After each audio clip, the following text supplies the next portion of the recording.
Di channel Bapak Toto, kita lanjutkan hal ini terkait dengan akun sewa rumah dinas di tahun anggaran 2025.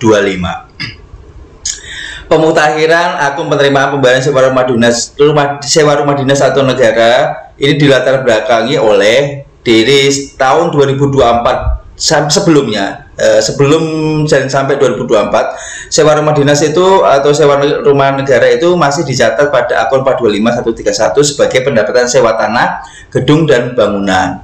Kemudian akun tersebut itu kurang tepat karena sewa rumah dinas itu adalah penghunian BMN, jadi bukan merupakan pemanfaatan BMN, dia masih penghunian.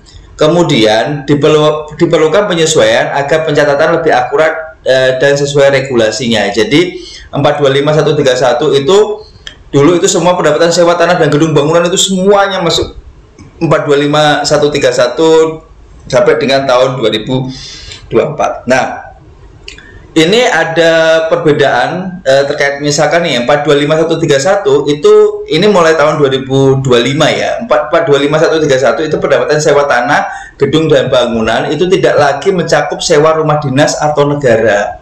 Karena kenapa?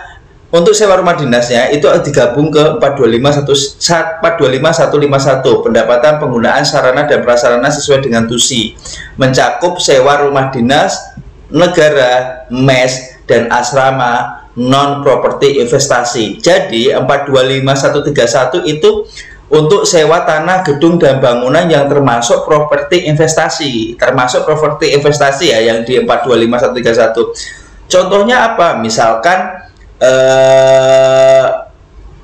mes yang digunakan untuk masyarakat luas, dia ada tarif PNBP-nya dan segalanya. Nah, itu masuk ke tarif properti investasi. Yang di bangunan, misalkan bangunan gedung dibuat hajatan, gedung pernikahan, nah itu merupakan aset properti investasi yang itu nanti ketika ada PNBP-nya masuk ke 425131. Tapi kalau misalkan dia sewa rumah dinas atau negara, mes, ataupun asrama yang diperuntukkan untuk pegawainya sendiri, pegawai satker tersebut, berarti masuk ke 425151.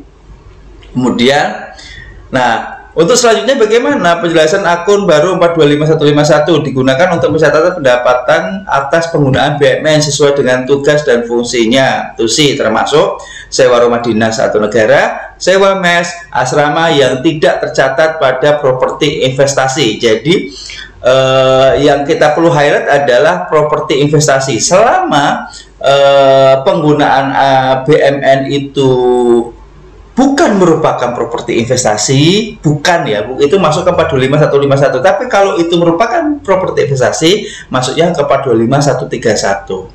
Jadi bagi satuan kerja yang sudah terdapat realisasi akun 425131, diharuskan melakukan koreksi ke koreksi SPM ke akun 425151. Ini biasanya terjadi kalau gaji induk, di situ ada sewa rumah dinas. Nah, itu akan terjadi, harusnya akan dilakukan koreksi dari mulai bulan awal tahun 2025 sampai dengan gaji yang terdapat akun 425131. Jadi untuk selanjutnya, untuk SPM gaji induk atau gaji susulan atau gaji apapun yang ada 425131 sewa rumah dinas itu tidak diperbolehkan lagi, harus langsung diganti ke akun 425151. Jadi kami ulangi adalah untuk pendapatan sewa tanah dan gedung dan bangunan yang merupakan aset properti investasi masuk ke 425131, tapi kalau dia bukan properti investasi masuk 425151. Sekian penjelasan terkait dengan akun sewa rumah dinas tahun anggaran 2025. Mohon maaf apabila ada kesalahan. Terima kasih bagi yang sudah subscribe. Terima kasih. Assalamualaikum warahmatullahi wabarakatuh.